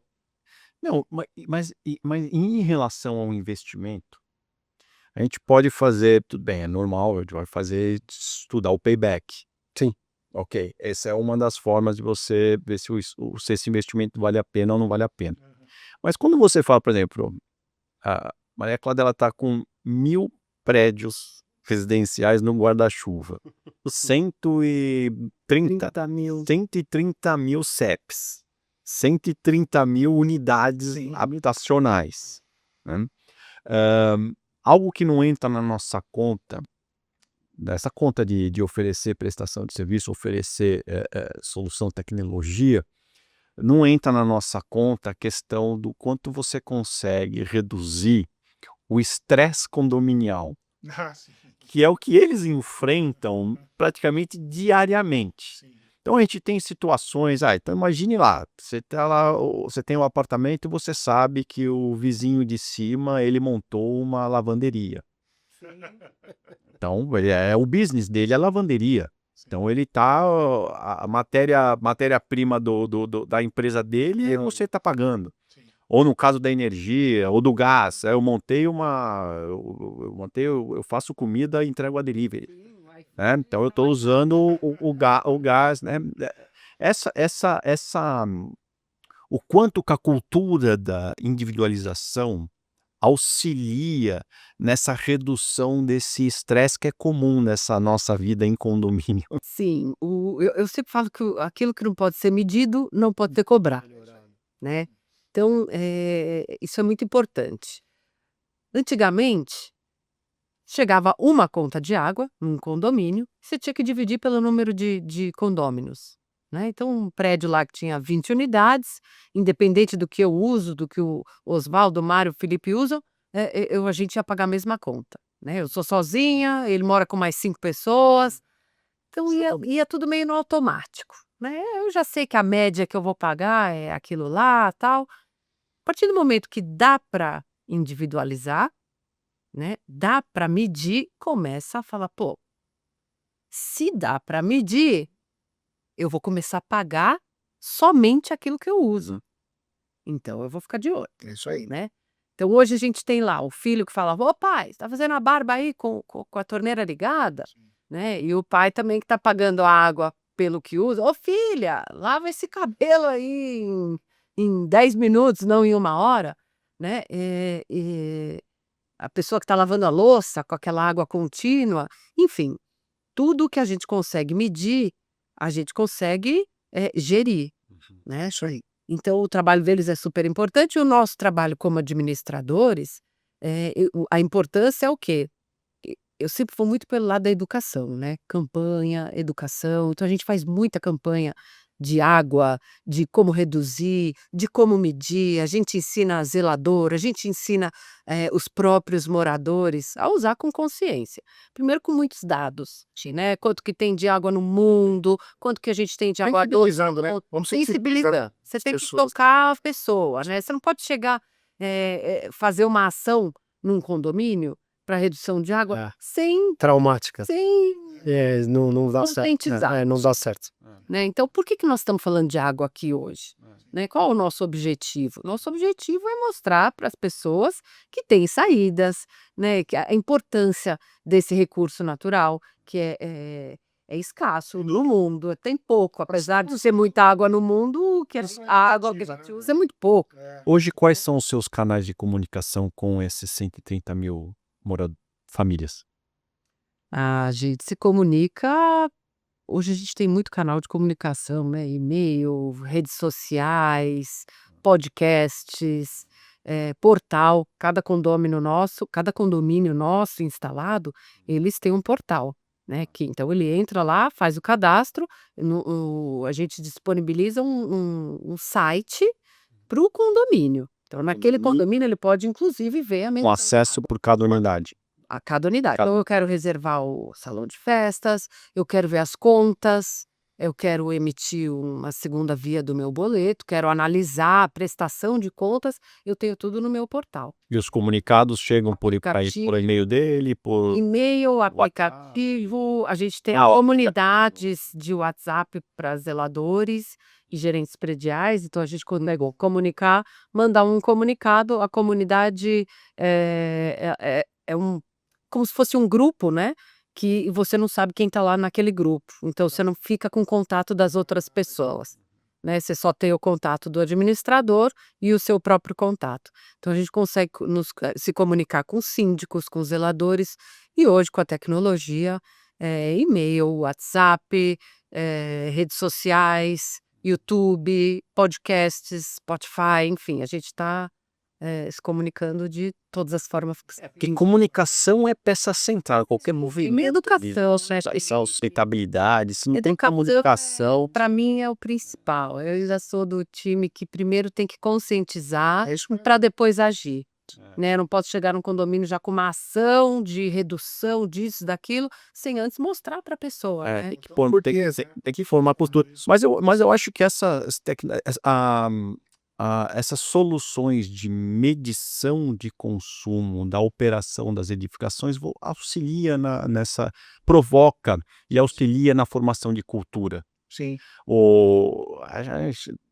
Nós brasileiros, nessa questão de recursos naturais, nós sempre, eu acho que é comum o nosso cenário é de abundância, né? Sempre foi de abundância. O pessoal fala muito, o europeu passou por guerras e guerras, você tem a escassez, né? Eu lembro no início do Green Building, lá no início, lá para 2007, 2008,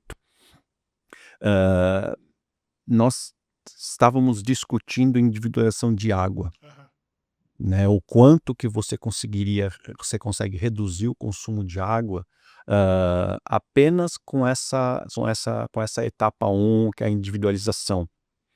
E o engraçado é que houve um estudo vindo da Alemanha, onde você tinha eles fizeram um piloto num prédio da Alemanha, um prédio antigo, e eles passaram a individualizar o consumo de água nesse prédio residencial. E comparado com aquilo que foi pilotado no Brasil, todos os prédios eles evidenciaram uma grande redução de consumo. Nesse prédio da Alemanha, teve um aumento de consumo de água. Os caras, como assim? Alguma coisa está errada. Sei lá, individualizou, aí veio um vazamento no dia seguinte da individualização, se alguém quebrou um cano, o que aconteceu isso, né? Furaram um cano. E aí foram atrás da pesquisa com os moradores, né? E aí muitos moradores falaram, olha, agora que individualizou, estou me dando o direito, E eu estou pagando? estou dando o direito de ficar um tempinho a mais aqui no banho, É cultural. porque eu estou pagando a minha conta. Não é o vizinho que está pagando a minha conta. Olha só. Agora, Oswaldo, a gente tem falado muito em uso eficiente da água através de uma das práticas, a individualização, em prédios residenciais e tal. Mas e outras edificações? Por exemplo, instituições de ensino, shopping center, por que você já se deparou, já trabalhou imagino que você já tenha trabalhado em edificações diversas, né? Sim, sim. É verdade, Felipe. E muda bastante a perspectiva, né? Porque quando você está principalmente utilizando um edifício que você não necessariamente, né, que você tem um sentimento de pertencimento, por exemplo, um shopping center, você tem questões complicadas, né, até de vandalismo, etc. Tem uma série de questões que tem que se tratar. E aí é mais desafiador até essa questão do uso da água. Mas eu tenho um caso emblemático, assim, em escolas, por exemplo, que eu trabalhei durante algumas iniciativas, até junto na época do meu mestrado lá na Unicamp, e que a gente fez um trabalho muito bacana com as escolas municipais em Campinas. E naquela oportunidade foi muito interessante ver que, assim, a gente foi por um caminho um pouquinho diferente, que é onde eu também costumo bater muito nessa tecla, como a Maria Cláudia também vem trazendo, que é a questão cultural, você mesmo também falou, Mário, da importância dessa questão cultural e da sensibilização das pessoas para o tema. Então, nas escolas, que eu acho que é um ambiente transformador de fato, a gente fez uma estratégia um pouco diferente do que geralmente a gente faz. Geralmente, qualquer edifício a gente vai faz o quê? Como eu falei, primeira coisa, vamos instalar medição, tecnologias para monitoramento, instala tecnologia economizadora, né, uma bacia sanitária que gasta menos, um arejador, um restritor, e assim vamos fazendo. Lá não. Vamos tentar mudar o hábito das pessoas, não só dos alunos, mas de quem também trabalha por ali. Então a gente teve situações em que foi excepcional de ver, sei lá, alguma coisa como eu tinha falado antes, né, da questão do indicador de consumo. Então, para não falar em números globais, mas ser mais preciso na questão dos indicadores, do consumo per capita, né, do que cada pessoa que está ali dentro do edifício está consumindo, a gente teve situações em que esse índice de consumo caiu, sei lá, veio de 70 litros por pessoa por dia, que eu acho que referência para a escola é algo em torno de 15 litros, se não me falha a memória, estava tipo em 70 e a gente chegou em 10. E aí você vai ver, como eu disse, sem usar nada de tecnologia. Sabe o que foi feito lá? Diagnósticos interessantes de hábitos. Então, uma coisa era assim, os alunos que às vezes deixavam uma torneira aberta, não tinha a questão da manutenção dos sistemas de descarga, então tinha vazamento acontecendo também. Olha, uma coisa... Caiu 7 vezes 7 o vezes. consumo? 7 vezes. A ordem de 6 a 7 vezes. Não, impressionante. Isso só com uma consultoria medindo os hábitos, educando, E ó, lavar a mãozinha, fecha, Exatamente. sabor. Mudança de hábito de consumo. E aí, num local em que você justamente está trabalhando a questão que você trouxe, da educação. Educação. A educação no seu dia a dia. Então, envolveu o professor de ciências, a professora de matemática, programar a conta. Então, tudo isso, né, mostrando como consegue. E aí, no desdobramento da história, as crianças levando isso para sua casa. Sim. Aí, ó, o papai está fazendo uma barba com torneira. Vira o fiscal da casa. Vira o fiscal. Vira. Pega no pé de todo mundo. Mas aí, você vê, uma coisa que foi super bacana de pegar ali, que aí a gente vê como hábitos simples ou como coisa boba faz uma grande diferença. Um dos principais pontos que a gente viu que estava tendo um consumo exagerado, sabe o que era? Na hora da questão de se fazer a merenda todo dia. Qual que era o hábito do pessoal lá da cozinha? Chegava logo de manhã, estava tudo sempre congelado, então abria lá, pegava E deixava. carne e não sei o que do congelador, colocava embaixo da torneira e torneira correndo, E água horas e horas. Isso era de manhã e depois era tarde do mesmo jeito. Mudança simples, olha, vamos antever o negócio. Então tira, põe na geladeira, o dia seguinte ou para daqui 2 dias, tudo se resolveu. De novo, mantivemos a qualidade do serviço, mas conseguimos economizar muito água. Então é um tipo de exemplo que eu trago e que isso a gente pode aplicar sim nos condomínios, no nosso dia a dia. Muda a operação. Muda a operação, muda a visão, mas é uma questão de novo cultural. Você vê esse exemplo que você trouxe lá da Alemanha. E é isso. No momento em que você fala assim, não, e, né, o respeito com o outro. Olha, eu não sei aqui o que está medindo, porque eu não sei quanto eu estou consumindo. Então o que eu vou fazer? Vou consumir o mínimo possível. E não o outro olhar de que, vamos aproveitar. não está medindo, eu vou gastar muito mais e que se dane, porque o outro está me ajudando a pagar. Então, até isso a gente tem que, de fato, e aí pensando, né, já não querendo divagar muito, mas como nação, quanto a gente tem que evoluir nesse pensamento de ter mais cuidado, inclusive, com o outro e se preocupar em fazer a nossa parte, não tirar vantagem, que todo mundo fica falando da tal da lei de Gerson, né, de que é o país de tirar vantagem. Não, a gente tem que ser o contrário. É o país de que a gente possa fazer tudo para ajudar o próximo e, principalmente, no fim, o ambiente. E vou dizer mais, a gente estava comentando antes, né, aquela questão de guerra que você trouxe. Tipo, Europa passou por isso, países que passaram por isso, em geral, são mais sensíveis a esse tópico, né? Então, aqui a gente tem que pensar, eu vou dar um exemplo de novo, que a gente também tinha comentado, daquela época que aqui em São Paulo a gente passou por uma seca, né, terrível lá em 2014. Que nesse momento de crise, aí você vê nascer nas pessoas esse sentimento de, opa, deixa eu tomar cuidado. Impressionante como reduzir o consumo de água. Muda tudo, não é verdade? Mas é nessa perspectiva, a hora que se você vê num ambiente de crise, realmente ajuda até essa evolução. Mas eu acho que aqui a gente tem toda a condição, justamente por ter ainda a possibilidade de ter fontes adequadas para consumo de água, a gente pode, tendo a inteligência que a gente já tem hoje aqui no país, avançar sem ter que passar por essas crises também. A gente tem outra coisa que pode ajudar, a questão, a crise vai forçar uma conscientização. Sim. Outra coisa, o preço. Sem O dúvida. preço poderia... Mas eu não boto o preço, mas que é o principal ponto da preço- questão, tá? A medição individualizada bate nessa questão. Tá? Eu acho que isso que o Felipe falou, e corroborando um pouco o que o Oswaldo também, em relação à questão da conscientização, né? A gente é do interior e no interior a gente está mais... aparece mais pra gente algumas políticas públicas, né? Alguma coisa assim da prefeitura, tal, por exemplo. E, por exemplo, só se fala em uso consciente de água na seca. Sim. E isso tem que ser política pública de janeiro a janeiro. Sim. Porque, Não é hoje eu vou economizar, exato, hoje eu economizo, amanhã não. Relaxo. Agora relaxa, tá chovendo. Sim. Mas geralmente o brasileiro, o ser humano, ele tem a memória curta. Esse é o problema. Mas No assim, momento de seca, seca, todo mundo sabe e todo mundo aprende a reduzir. Mas a gente tem memória curta. exato. A hora que dá uma brechinha, a gente... Relaxa, vai. Tá tudo... A questão da conscientização, né? Porque, por exemplo, você pega o nosso problema assim de distribuição de água muitas vezes é desperdício, né? No meio do caminho e reserva. Então pode chover muito, de repente 2, 3, 4, 5, 10 dias pode chover muito. Se aquela cidade específica não tiver reserva, né? Lugar, se ela não tiver uma caixa d'água, vamos dizer assim, não adianta, vai chover e a água vai embora. Boas. Exato. Se ela não tiver a represa, né? Enfim. É isso. Então, que é política pública, né, de fazer, mas não adianta, essa água ela vai pegar e ela vai embora. Mas choveu, não importa. Essa água foi Já embora. passou. Já passou. Então, a questão da conscientização, e aí a gente vem trabalhando isso também, justamente o tempo todo, toda hora, né, de novo, sem perder conforto. Você não precisa perder conforto, você só pode gastar menos do que você tem aí. E aí entra na questão que a gente falou de arejadores, então, vai trocar? Não. Tá aqui, tá explicado o quanto que você pode gastar menos e aí vai de acordo, né? E aí entra a questão do preço. A água, ela é um bem, né? Então, parte-se do princípio que ela tem que ser barata. Sim. Só que por um... Solução exato. Só que por um outro lado, isso é um convite ao desperdício de água. Então, assim, se você gasta pouca água, eu concordo, tem que ser barata, né, e tal, enfim...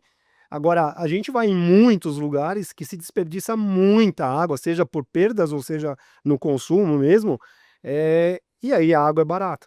Essa é a explicação. Mas tanto é, né, Mário, que quando você pega a política pública das concessionárias e tal, a visão qual é? Você ter quase que subsidiada, né, a água que vai para o residencial, então você tem as categorias lá, né, de cobrança. O residencial acaba sendo quase que subsidiado, e aí você vê o quanto é muito mais pesada a conta de água no comercial e no industrial. E é por isso que você vê muitas iniciativas em que área? Comercial e industrial. Porque realmente ali bate pesado. É a questão do custo da água mesmo por metro cúbico. Que ainda assim, se você for comparar talvez com a energia, não seja tão caro. Mas já é bem mais caro do que o residencial, por exemplo. Então o residencial às vezes escapa e aí só vem o susto no momento de um vazamento, por exemplo, e na falta. Ou quando excede, Quando excede ou quando falta. Aí vem a questão também. Não, a gente tem no Green Building empresas diversas, né, como associadas, muitas delas na área de água, uso eficiente de água. Ah, e estudos toda hora aparecem, né, são apresentados para o GBC, por exemplo, o potencial de reciclagem de água Sim. em shopping center Sim. e aeroportos Sim. é gigantesco. Sim. Pô, assim, coisa inexplicável porque já não foi executado e implementado, né? Começa a fazer sentido, sabe, Felipe? E aí vem um ponto, acho importante, que talvez fique como tópico para um próximo bate-papo e tal, para a gente entrar mais em detalhe, mas é essa visão de que, assim, querendo ou não, você ainda tem disponibilidade hídrica. Você não tem essa disponibilidade. Sim. Então, por isso, eu talvez não vá investir em outras tecnologias, mas aí começa a surgir, e aí se você é uma pessoa que conhece também bastante esse assunto, os net zeros, né? Sim. Você tem o chamado net zero water, por exemplo, que é a ideia de você quase que vai dar uma carga inicial de água, né, naquele edifício, e ele está praticamente despregado da rede e vai aquela água reciclando indefinidamente. Quando necessário, por uma evaporação ou por alguma perda, coloco mais água ali e esse negócio segue. E eu acho que a gente tem tecnologia para isso avançar, só que aí, de novo, é muito importante essa virada de chave, que é essa perspectiva que a gente tá falando isso aqui, e só chama atenção para a gente meio que definir isso, né? A gente está saindo de um aspecto de uma foto para um vídeo. Ou seja, Sim. o que eu tenho atualmente, que eu falo ali uma avaliação mensal, por exemplo, de alguma coisa, eu tenho aqui a visão de processo, que é contínuo. Eu não posso... esse mês eu não estou muito afim, não vou fazer... Não, querido, aqui é contínuo. Você, nesse momento, você passa a ser o responsável pela qualidade daquela água que você está colocando ali para a pessoa se higienizar, lavar sua mão, lavar seu rosto, escovar o dente, né? Então, que nós temos tecnologias e possibilidade para isso, eu não tenho dúvida. E eu acho que a gente, aos poucos, consegue seguir para isso, que aí é uma visão mais resiliente, de resiliência. E que quando a gente começa a ampliar um pouco esse aspecto, aí vem todo aquele ponto que você trouxe lá do início, que eu gostaria de comentar aqui rapidamente. E que tem muito a ver com a gente lá na DS Tigre, até do ponto de vista do seguinte: como é que eu posso trazer soluções de engenharia ou soluções para o mercado que, por exemplo, soluções como é o nosso caso, para a questão de controle de enchentes ou coisa do gênero, que tem a ver com mudança climática, de uma forma que eu não seja impactante, ou seja, que a minha solução tenha o menor impacto possível, por exemplo, na geração de carbono, como a gente estava falando. Então, ela lança mão de tecnologias como reciclagem e de toda a tecnologia que tem por trás para ter o melhor material reciclado para desempenhar da melhor maneira possível a sua aplicação. Então tem toda uma questão aí de engenharia e de planejamento que você tem que ter por trás disso, mas que vai te dar esse suporte para essas situações que a gente tem hoje dos grandes centros urbanos da resiliência. Porque senão, daqui a pouco vem uma nova seca, como foi em 2014, como é que a gente vai lidar com isso aqui? De novo, a gente vai fazer essa visão, como você trouxe, né? A visão de que, olha, a água, e que o Mário também trouxe, a água está vindo, opa, mas ela passou. Ou seja, será que eu não tenho que reter essa água de alguma maneira, por exemplo, o próprio esgoto, e começar a fazer a sua reutilização de uma maneira mais, né, talvez pensada de maneira distrital, de uma maneira... Em resumo, dentro da cidade, como é que eu trato isso? Da mesma maneira, será que eu não consigo captar essa água de chuva e reservar para um determinado momento para frente que eu possa ter um momento de seca? Então a gente precisa discutir mais isso, porque para que a gente não tenha situações calamitosas aí logo à frente. E já pensando também, né, do outro lado, que é um suplício para a gente ano a ano, que é a questão das enchentes. Então que a gente possa sim ter soluções também, que a gente possa aproveitar essa água de uma outra maneira, ou retornar essa água que corre pela impermeabilização que a gente tem, corre de maneira desenfreada aí, e gera esse monte de caos, a gente possa ter soluções que eu possa captar essa água da melhor maneira, e aí eu reservo ou eu retorno ela para a natureza, nos ciclos de vida dessa gota de água que ela E aí você vê como tudo tá conectado, né? Sem dúvida. E o lixo das ruas, né? Que aí a gente fala de... Já tava falando resíduo, né? A gente tá falando de resíduo só. Meu, você vê as enchentes, quando você vê enchente, você vê água e muito lixo. É isso aí. E muito lixo. Vai captar essa água e vai fazer como? Vai colocar essa água num reservatório e vai filtrar como? Faria como? Você tem Com que ter tanto solução lixo? pra tudo isso. Exatamente. Só que aí... E de novo entra a educação. Só que aí eu volto lá atrás, né? Sem querer me estender aqui, senão eu vou ficar falando um monte também de diferença. rapidamente eu volto lá no princípio, Felipe, porque eu lembro muito das tuas palavras justamente no começo lá do GBC, 2007, 2008, que na verdade o movimento do Green Building é quase que um movimento às raízes da arquitetura e da engenharia, que é saber aproveitar melhor a posição do edifício em relação ao sol, em relação ao vento, ser mais eficiente, é tudo isso. E aqui, ou seja, a gente tem que pensar realmente muito no planejamento e no projeto, para depois você ter uma vida útil daquele edifício da melhor maneira possível. E é aí que eu entro de novo nessa questão do planejamento urbano. Que se você pegar todos os índices que a gente tem nacionais, aí, por exemplo, na questão da drenagem urbana, você vai ver que a gente não tem as cidades preparadas para a chuva. A gente sai impermeabilizando tudo. Em geral, na grande maioria das cidades, você não tem um sistema subterrâneo de captação dessa água, por exemplo, para que ela possa ou correr ou se infiltrar, ou correr de repente para um riacho ou coisa assim. Não, essa água corre pela própria rua, que está impermeabilizada, e vai para onde? Nos locais mais baixos, que era o natural que acontecia antes. Aí de repente a gente fala, meu Deus, por que inundou tudo? Óbvio que não dá, óbvio. Mas não tem essa clareza. É interessante ver isso, que nós até hoje nós não temos essa clareza, e agora que a ANA, por exemplo, nossa Agência Nacional de Águas, acabou de lançar, até fica a dica para quem gosta do assunto, para dar uma olhada, uma norma regulamentadora, que é a número 12, que a ANA lançou recentemente, tratando do assunto de drenagem urbana. Eu faço parte agora do CONDEMA lá de Indaiatuba, que é o Conselho de Meio Ambiente da cidade, né? E aí foi colocado em pauta justamente isso, drenagem, né? Porque já tem tecnologia, já tem piso drenante, né? Você já tem um monte de solução para isso, mas ainda se pega lá, de repente, sei lá, um supermercado, enfim, e faz um piso totalmente impermeável. Sim. Né? Mas aí você tem soluções, você vê que interessante esse ponto que você falou, sem também, de novo, querer me alongar. Mas você tem soluções, e a gente lá na DST tem solução assim, você pode fazer impermeabilizado.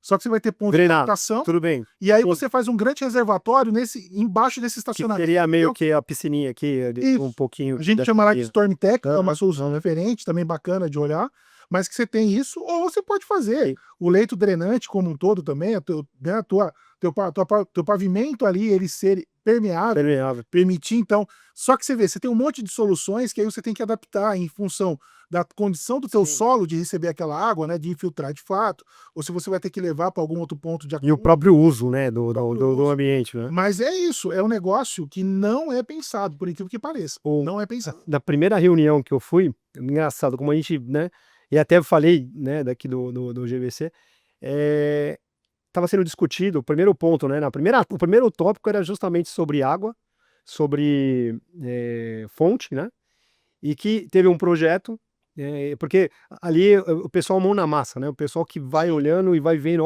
isso aqui tá errado aqui, aí fala pro o CONDEMA aciona a prefeitura, o Ministério Público, dependendo da situação, tal, enfim, falou assim, tá errado, essa construção aqui tá errada, essa aqui tá, enfim. E eles tinha um projeto de reciclagem de agrotóxico, né? Embalagem de agrotóxico, né? Então faz isso junto aos pequenos agricultores para pegar tudo isso e colocar e dar o destino correto. Tal.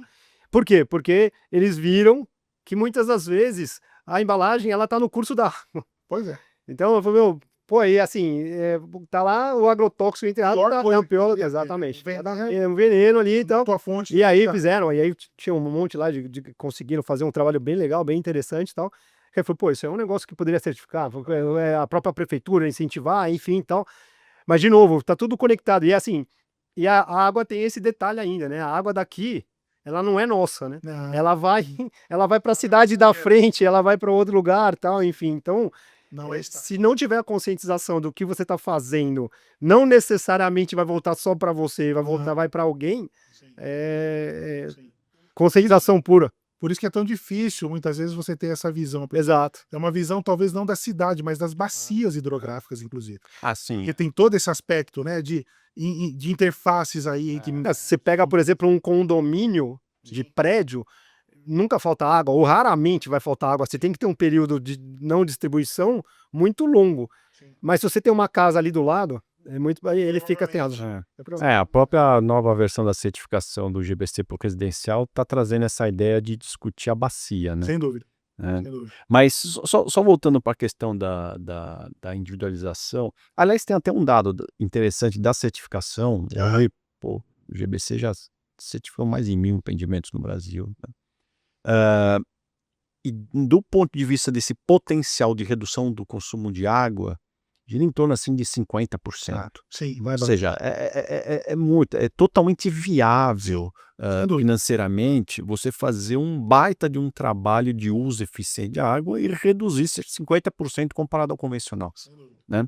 Então aqui é uma grande oportunidade. E aí até no residencial, esses dados também estão seguindo o comercial, sabe? Entre 40%, 50%, tem uns que chegam até mais, né?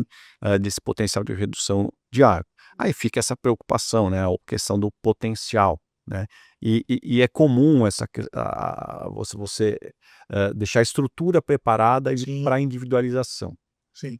Aí, Maria Cláudia, se tem uma coisa que às vezes assim, eu sempre me questiono, e às vezes questiono algumas incorporadoras, porque eu acho que às vezes falta a gente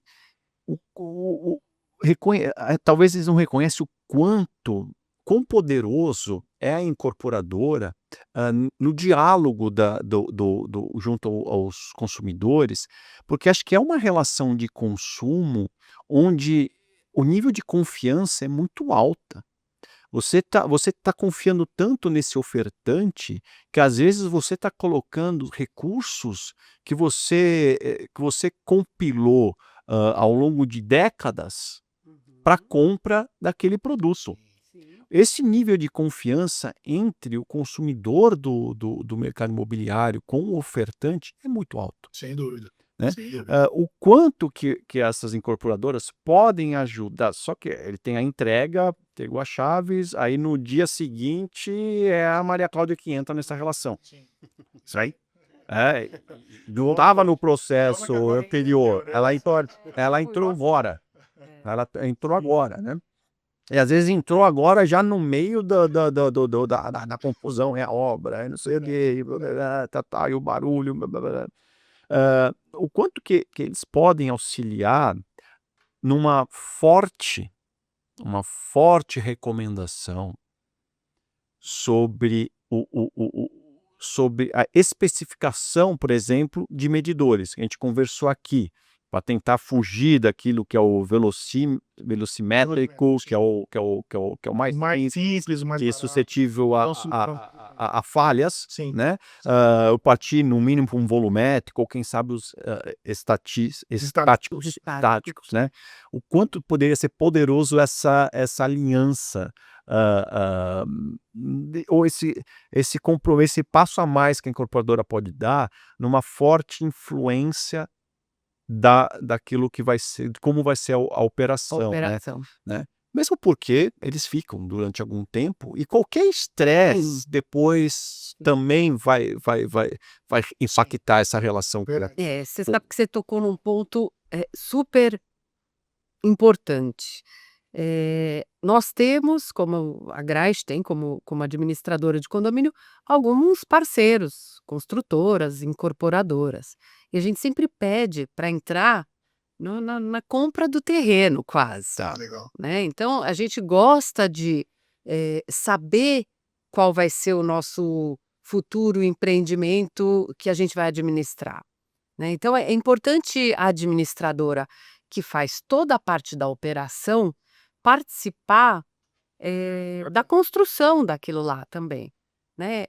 Até em termos, por exemplo, de segurança, Uhum. né? A gente fala, olha, é legal você ter 2 guaritas num prédio desse tamanho, porque essa rua aqui, ali, Isso bom, vai isso vai aumentar, contribuir muito, né, com a gente contribui com isso, é um Super, projeto feito a 4 mãos, super legal. né? Então a gente, bom, onde vai ser o medidor? Vai ser dentro do prédio? O cara vai ter que entrar, de repente você coloca aqui, a gente sabe como é a operação.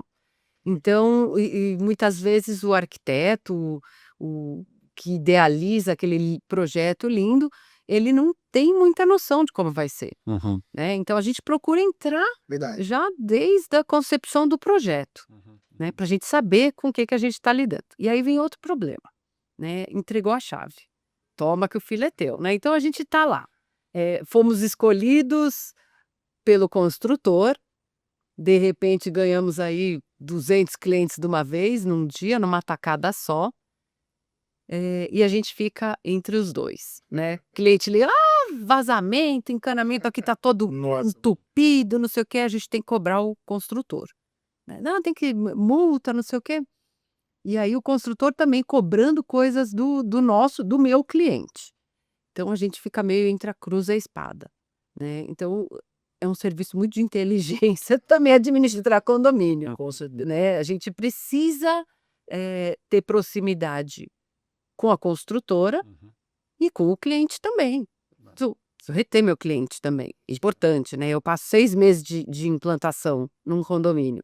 Quando a gente entra num condomínio, ele vem sem nada.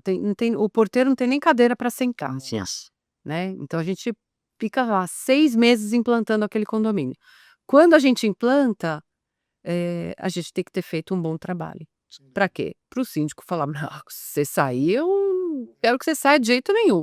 E isso acontece, essa excelência, né? E tudo isso acontece por quê? Porque a gente já começa lá desde o projeto, da concepção do projeto, Muito bacana. né? Então a gente começa lá, a gente já sabe o que vai acontecer, né?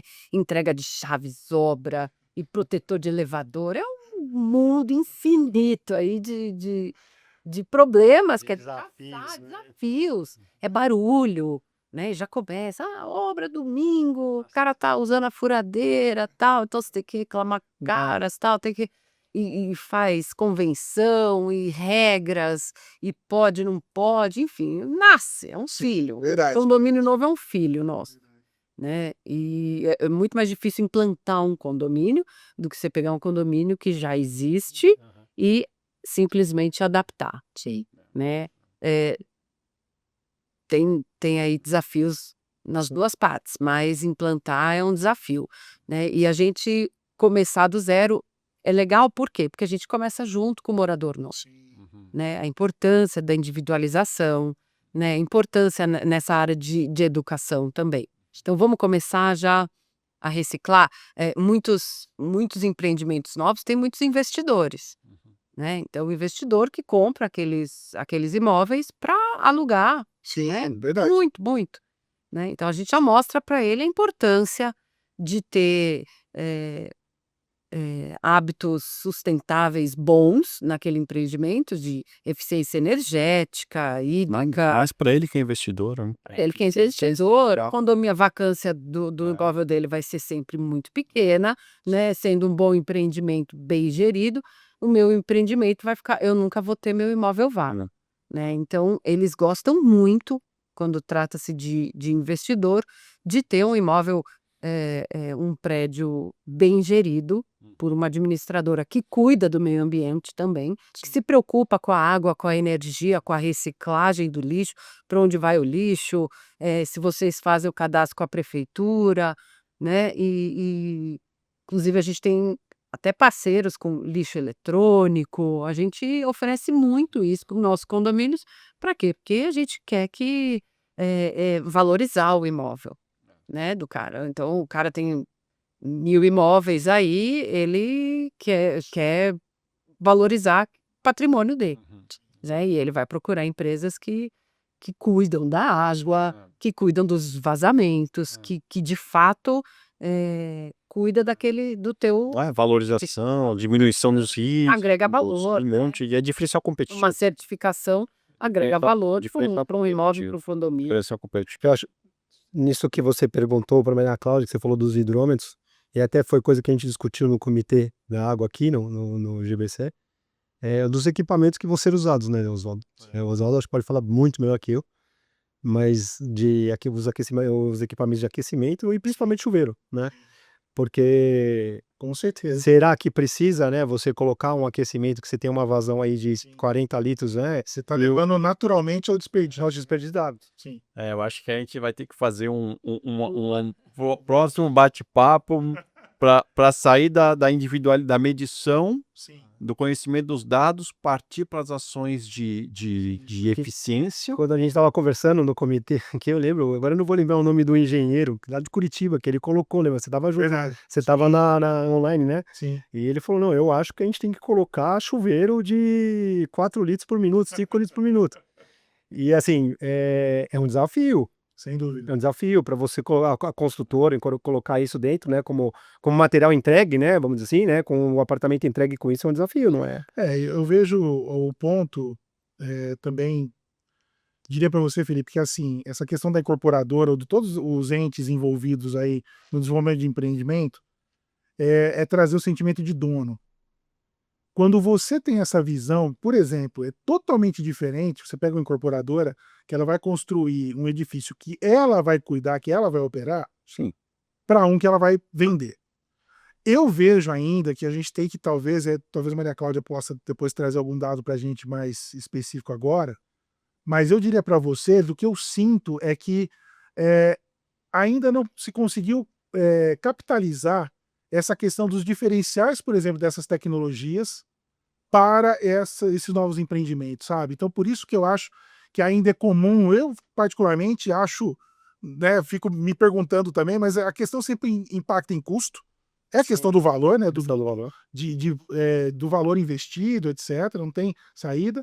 Então, olha, antes ter isso do que não ter nada, vem essa questão, né? Bom, então vamos colocar essa tecnologia mesmo, porque é o que a gente pode hoje, o ideal seria esse, mas não dá, então vamos fazer esse aqui. Mas eu diria para você que se a gente começasse a ter cada vez mais essa visão de sentimento de dono e pensar com a cabeça de quem vai comprar e fazer uma escolha mais racional, que eu não estou falando a escolha pelo mais caro, tá?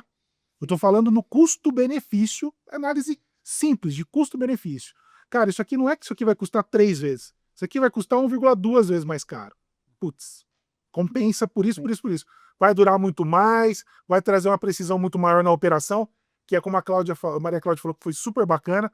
Esse entendimento da operação trazer para o projeto, para o planejamento daquele edifício.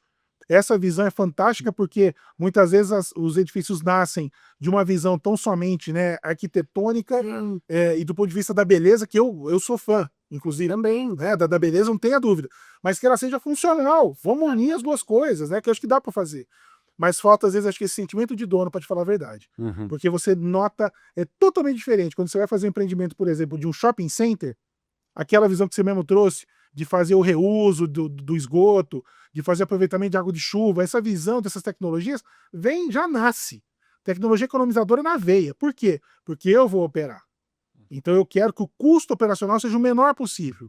Ah, mas isso aqui não sou eu que vou operar, então vamos, né, no mais ou menos aqui, empurra aí, porque aí depois o outro lá se vira. Se ele quiser, aí ele investe numa tecnologia melhor, ele depois põe alguma coisa a mais.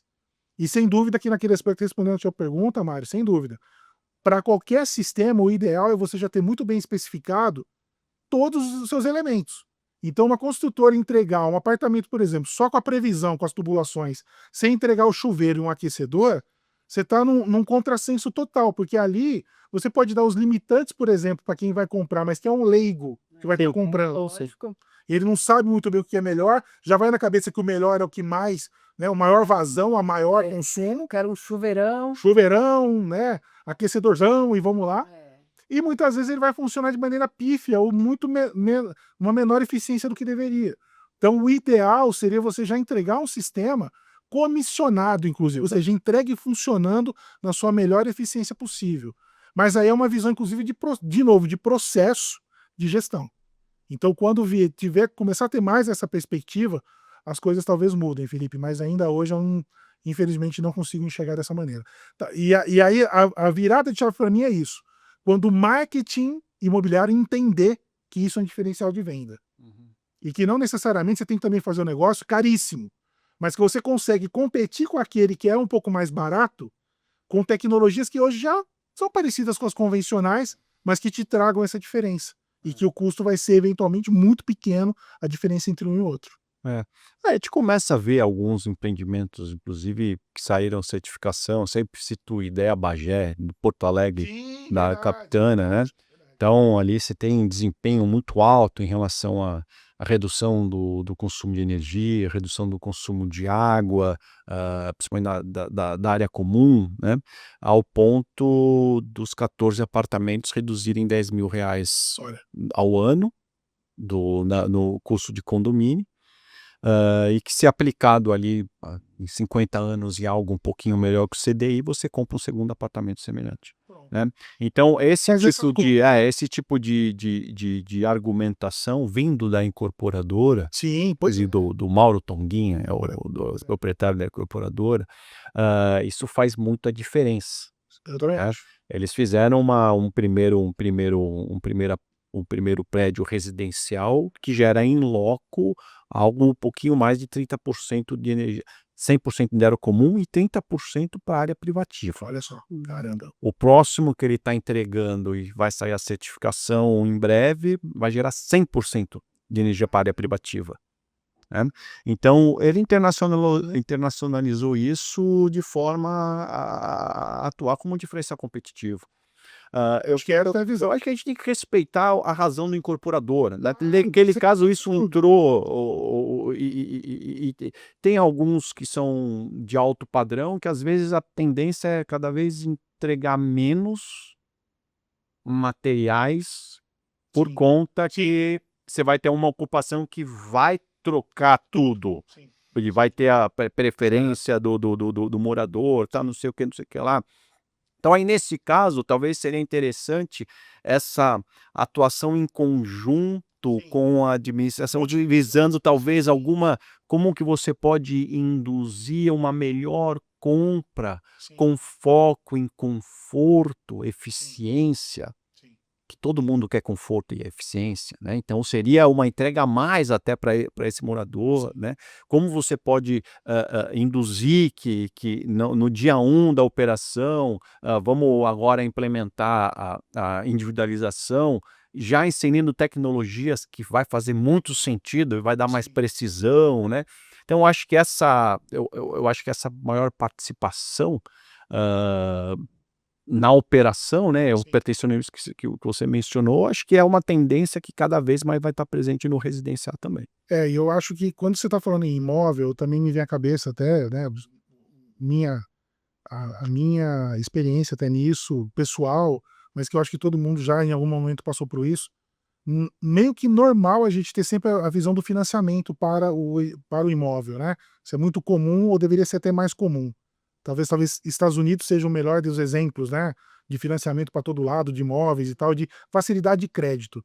Então eu também colocaria, aprendi um pouco isso, sabe, amigo? Que eu acho que esse é um outro fator, um outro braço importante para colocar nessa conta, que quando você começa a ir para esse ponto de vista, né, do financiamento e de você pagar então, né, uma mensalidade ali que vai correr alguns anos para você poder pagar o teu imóvel, mas que você ali de novo, o que você tem incorporado nesse imóvel, você tem um retorno, isso faz também muito mais sentido. Como por exemplo que você falou de ter ali a energia solar, por exemplo, sendo utilizada e que aí você está diminuindo a tua redução no teu, né, na tua conta de energia, que ajuda a pagar esse imóvel também dessa maneira. Então, essa perspectiva que muito trouxe agora para os carros, né? Os carros elétricos estão vindo muito com essa visão também. E que eu vi uns carros fantásticos, inclusive lá no Sul, quando a gente teve no evento, né, do GBC lá no ano passado em Porto Alegre, eu tive, a satisfação foi muito bacana. Eu peguei um Uber lá né, no dia, e que era um carro elétrico, e quem estava contando a experiência dele, que o que ele fez? Ele instalou as placas solares na sua casa e tinha um carro elétrico. Então ele falou: olha, eu, graças a Deus, estou independente, estou livre. Tô livre da conta. E aí ele fez essa conta, ele falou: eu fiz a conta, botei no papel, vale muito a pena. Eu tinha um dinheiro, ao invés de rende muito mais, isso é que é bacana de ver. Investiu. Tenham certeza, economia de água, economia de energia, você vai ter uma rentabilidade muito superior a qualquer poupança ou qualquer coisa assim. E foi a conta que ele, por exemplo, fez. Então nos próximos encontros a gente vai falar sobre o uso eficiente da água, Bacana. dando as dicas de como a gente reduzir. Vamos, boa, Vamos falar em reciclagem de água, boa. Fontes alternativas. fontes alternativas Como e aplicar também tudo como isso. fazer a gestão numa escala de planejamento urbano integrado, Isso, sim. de modo a aumentar a resiliência nas nossas cidades, nos Deixa nossos então bairros. deixar um temperinho aqui para o nosso próximo, só para comentar. Experiências internacionais. Nós temos cases fantásticos de olhar na bibliografia aí. Estados Unidos, por exemplo, cidade de Tampa, na Flórida, teve case ali de fazer problemas seríssimos de disponibilidade hídrica, tá? O que os caras fizeram ali? Onde eu posso mexer que eu não vou ter que atuar? Isso décadas atrás, tá? Já faz tempo esses estudos aí. Mas o que eu posso mexer na casa das pessoas? E depois isso valeu para outros cases, tá? Em Nova York, vários outros cases. Depois eu trago os dados aqui numa outra oportunidade que a gente for conversar então. Mas só para deixar esse temperinho. O que eu posso trocar na casa das pessoas para tentar reduzir o consumo sem mexer na cultura de ninguém? Vamos fazer uma grande massiva troca de bacia sanitária? O governo entrou financiando essa troca. Então os caras na época tinham bacias que a gente teve aqui no Brasil também, né? A gente passou um pouco por isso, mas não dessa forma. Bacias que consumiam 12, 15 litros de água por descarga, lá reduziram para 6, hoje estão lá em 4,8 mais ou menos. Então trocaram essas bacias de 12, 15 litros por descarga para bacias de 6, com um investimento que o governo ajudou, né? Meio que deu um incentivo para sua troca, reduziram substancialmente o consumo, coisa da ordem de 30% no consumo, 25%, 30%, e garantiram, né, que tivessem permanecesse o fornecimento de água na cidade, por exemplo. E cases como de Nova York, que aí isso foi não só nas bacias sanitárias, mas em outras estratégias que aí a gente pode discutir nesse nosso próximo bate-papo, eles conseguiram garantir de novo, né, a distribuição de água por mais 20 anos, sem ter que investir R$1, por exemplo, na grande infraestrutura, de buscar água mais longe, de fazer novas estações de tratamento de água, só sendo mais eficiente. E esse é o ponto que a gente pode discutir bastante depois. Tem alguns condomínios que a gente vai que eles colocam a conta de água, não condomínios individualizados, né? Mas eles colocam a conta de água separado da taxa condominial. Então, normalmente o condomínio é, sei lá, R$1.500 e a água tá junto. Né? Eles colocam, por exemplo, R$1.500 mais a água. A água, ela tá parte disso. Até porque a gente sempre fala, né? A água talvez seja a única conta do condomínio que ela pode estourar o teu caixa completamente. Você não vai ter um aumento de 100%, 200%, por exemplo, em funcionário, né? Você não vai ter de energia elétrica, você não vai ter isso. Agora a água, se você não monitorar direito, a tua conta ela pode ser 5 e mês que vem ser 100. Já aconteceu, já pegou, né? Vários. Também, né? Não, vários. Isso é o nosso normal. Esse é o nosso padrão.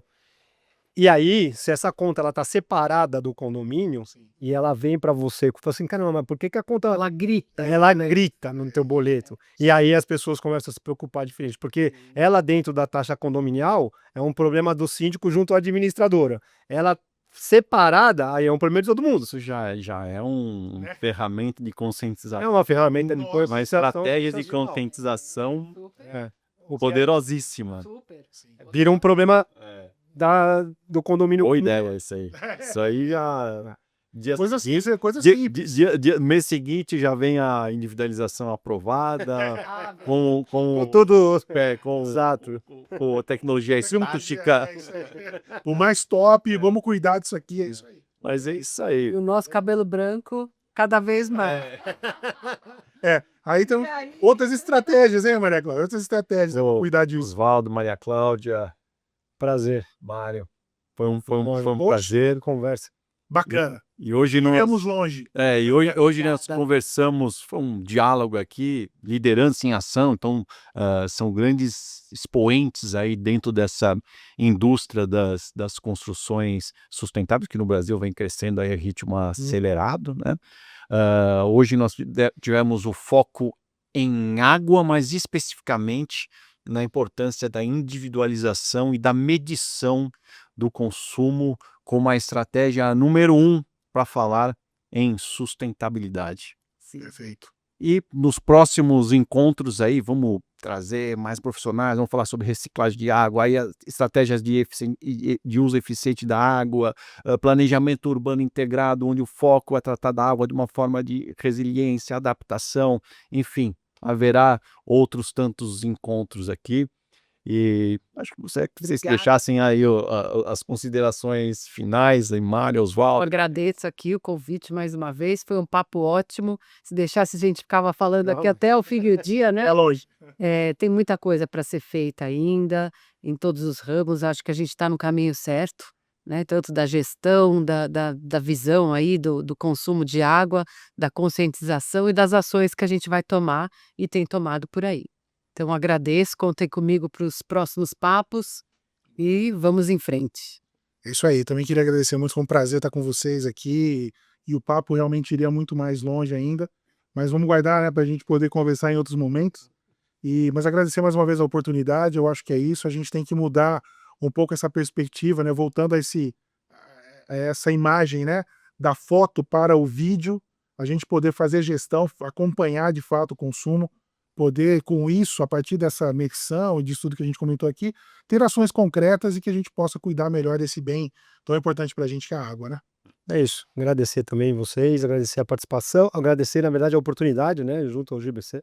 Agradecer ao Lucas aí que da técnica, que nos ajudou bastante aí, e esse trabalho interminável, né, de ajudar a cuidar da água, né, enfim.